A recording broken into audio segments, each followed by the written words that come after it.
it's me, Happy, and today I will teach you how to make some good, simple, and easy French bread. Notice I didn't say quick and easy and simple. I said simple and easy. There's no quick to making French bread because nature has to take its course, and by that I mean that you have to let your bread rise. Okay? Now, there's nothing like, to me, in the afternoon I have a nice piece of sliced toasted French bread with a nice glass of red Pinot. Whoa! Or you can have some wine with a nice oatmeal raisin walnut cookie. But today we're making French bread. Okay? Now, before I get started, I need to tell you something about yeast. You've heard of active dry yeast, and then there's instant yeast. Instant yeast is it's a yeast that's really, the granules are smaller, that you can actually open the package of yeast and put it directly into the flour, and then you add the water to it. I like to use active. Active, what they mean by active, and you'll always remember by active, that means to activate. You get your water and you let it reach the 110 degrees, and then you pour your yeast in it, and then you let it foam up. You activate it. Okay? That's why I like that. Now, the reason why you do that is because what if you're using instant yeast, but you don't know how long it's been in your pantry, so you don't know if it's old or not.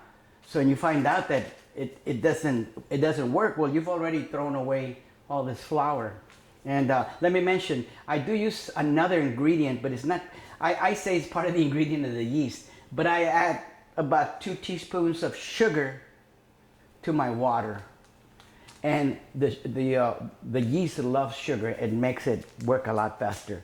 Okay, so here's what I'm going to do. I've got 1 cup of water, and I'm going to put it in the microwave for exactly 40 seconds.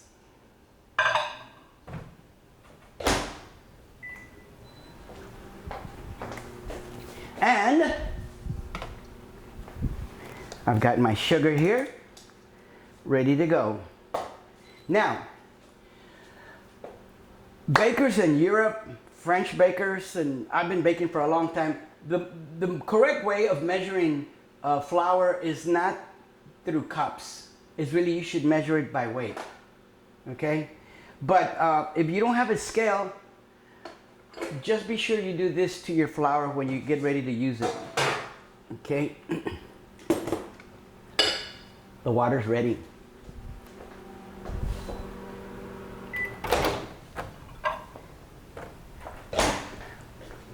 Watch this.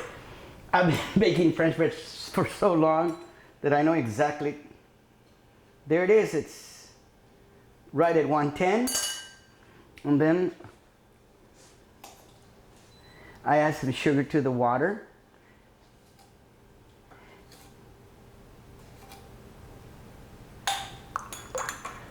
And this water, I never use tap water. I use water from my refrigerator because it has a filter in it. It has a filter in the refrigerator, and I installed another filter behind the refrigerator. And the reason I do that is because regular city water, tap water, has too much chlorine in it, and the chlorine doesn't help the yeast. And here it is, 1 package of active yeast. All right? So I've got 1 cup of water, about 2 teaspoons of sugar in here, and 1 package of active yeast. All right? So while the yeast foams up, I can tell this is a brand new package of yeast. Look, it's already foaming up. But here's what I wanted to say about flour. When you bring your flour out of the pantry, stir it up a little, because flour has a tendency to compact itself. So if you don't loosen up the flour, and you just grab a scoop of flour in there, you're really not using 1 cup of flour. You're using 1 cup of compressed flour. Notice, now it's very light now. Okay? Now I'm going to put 1 cup of flour in this small bowl. Okay? And then, notice I stir it up again. Loosen it. Notice that I'm using 2 bowls. Now here's 1 cup of flour in here. and another cup of flour here. So that's 3 cups of flour. That's all. This is the whole recipe, 3 cups of flour. Now, this takes about 3 or 5 minutes, but let me bring the camera a little closer here. You could see it is foaming a little bit. See that? But I'm giving it some time. But notice what I'm doing. I'm getting my flour ready. Now this flour has nothing in it. It's just flour. Now in these 2 cups of flour that I have here, I'm gonna add 3/4 of a teaspoon of salt. And I like to sift it. I like to sift my ingredients. Why? Because I make sure that it's distributed well all over the flour. I stir it up and then I sift it. Again, there's no hurry. I'm waiting for my yeast to foam up.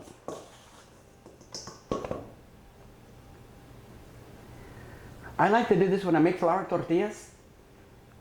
Even though in flour tortillas I use salt and baking powder, but I do the same thing. I always use a sifter. Okay? Now the reason why I have 2 separate flours, because this flour has salt in it. This flour has nothing in it, but I'm going to put, ooh, this is nice. Now you know that yeast is fresh. Look how it foamed.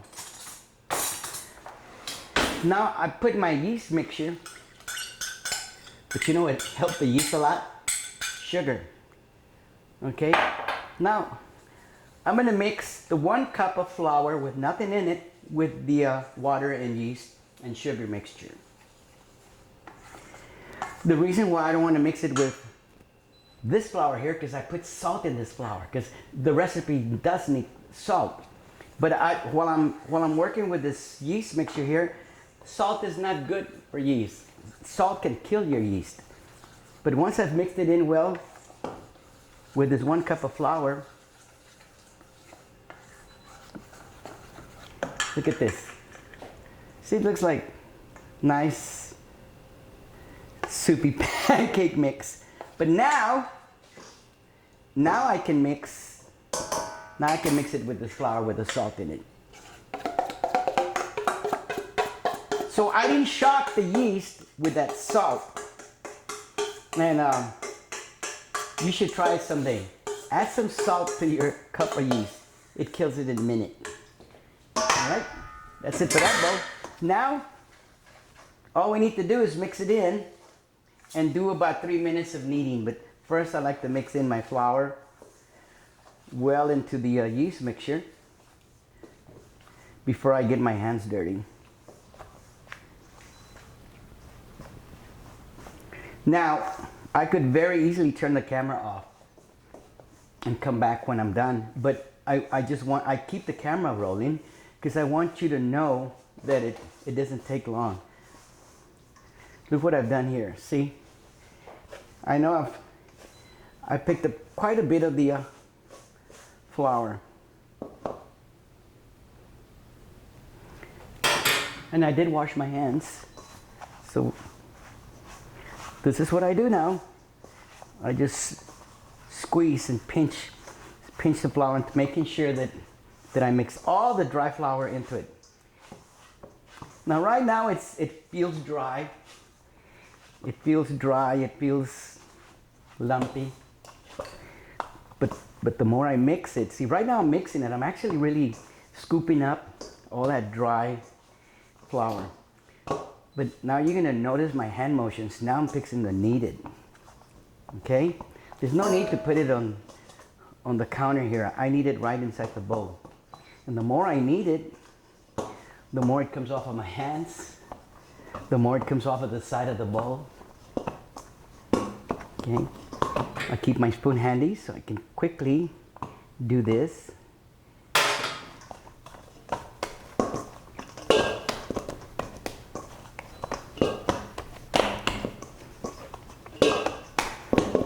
This is almost like making pizza dough.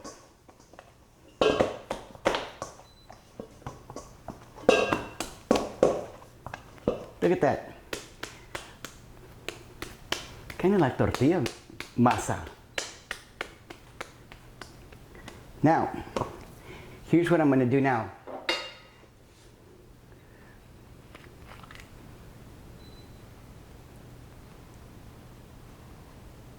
Put about a teaspoon of olive oil. By the way, this comes straight from Italy. This is imported.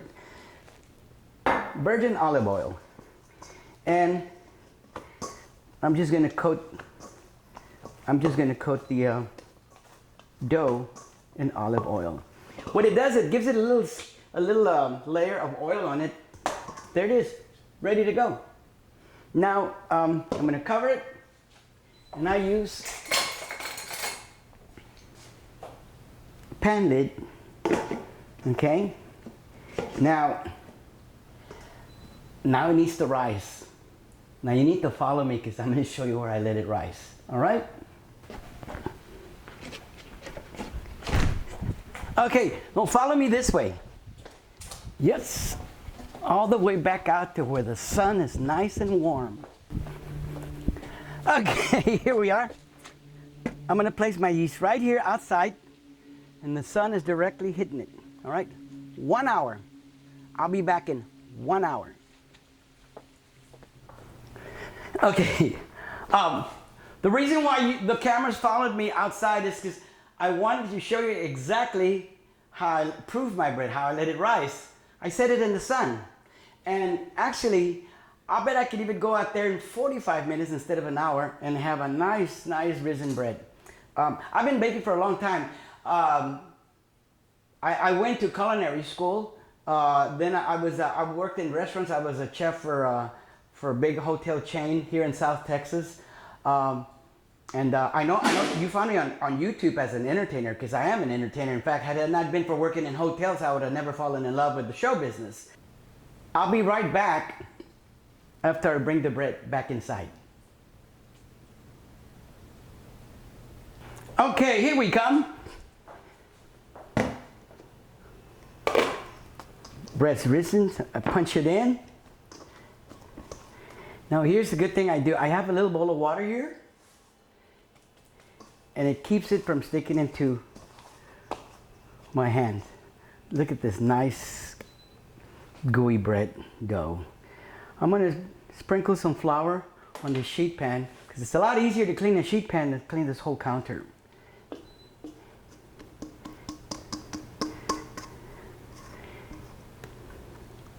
There we are. And then I'll sprinkle some flour over the top. How's that? Black shirt and black pants, working with flour. Look how soft it is. But see, I let gravity do all my work. See, notice it falls over.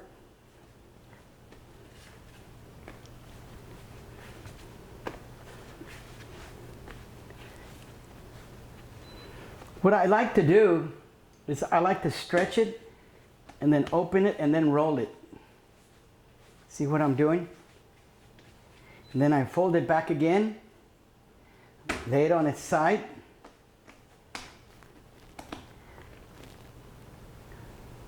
Kind of makes it flakier. Stretch it. Now this is going to be the last roll.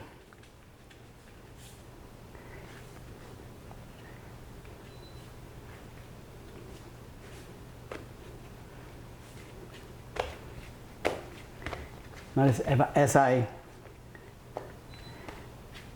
turn it, I'm stretching it. Now, look what I have here, a roaster. Yes, a regular Thanksgiving roaster, I call it. And I use some parchment paper. Now you notice when we were letting the bread rise, I used a bowl with this cover to let it rise for the first time. Well, now it's gonna rise into a bigger loaf. So it's gonna rise into a bigger loaf. So I'll put that bigger loaf in here. What's this?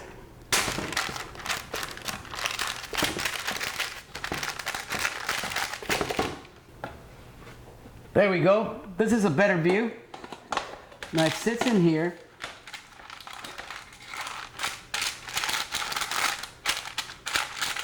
Now it's gonna rise.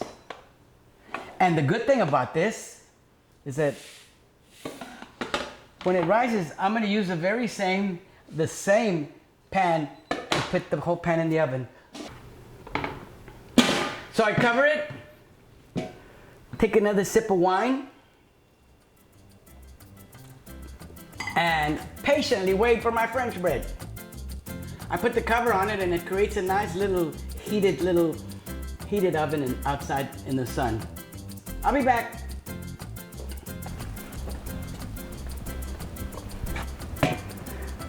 The sun is nice and bright. Now, I'm in South Texas. I'm in Corpus Christi, Texas. And I know some of you viewing this video, maybe you don't have this type of sun. We have this type of sun almost year long. But I've got some other ideas on how you can proof your bread, let it rise inside the house.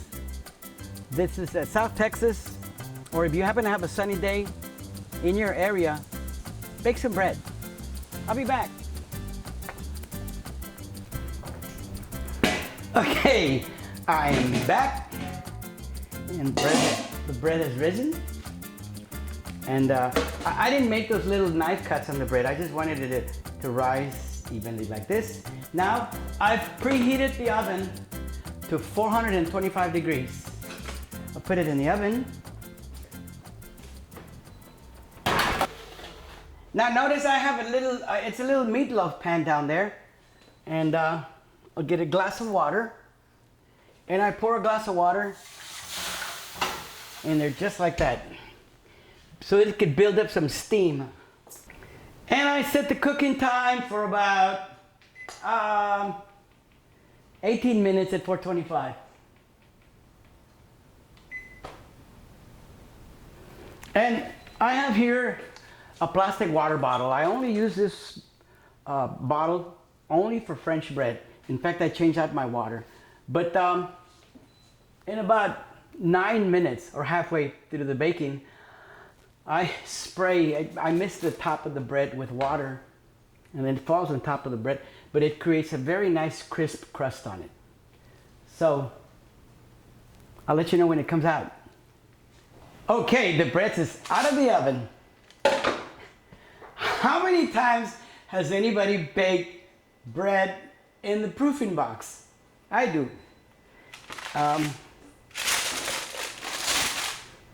There we are. That's a little hot. This is how I like it. This is how I like to know. I know that my bread's ready. Whoa, it's nice and golden brown on the bottom. And I set it on a rack.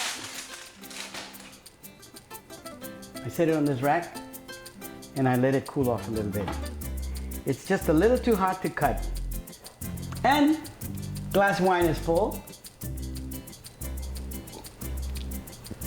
Salud.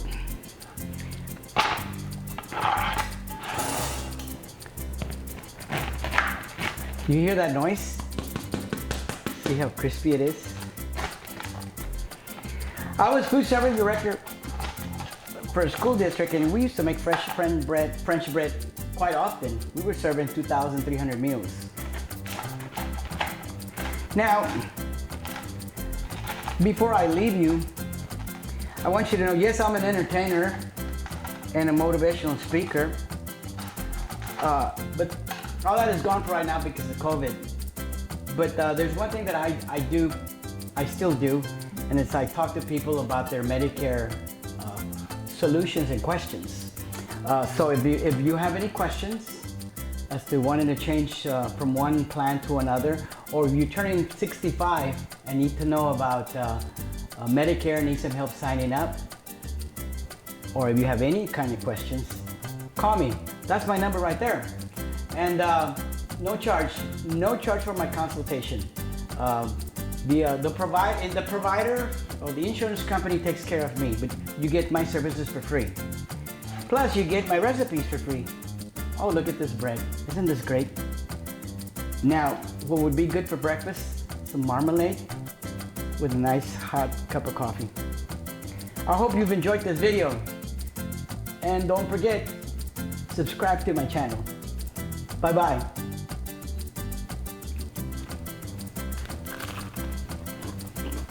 Mm.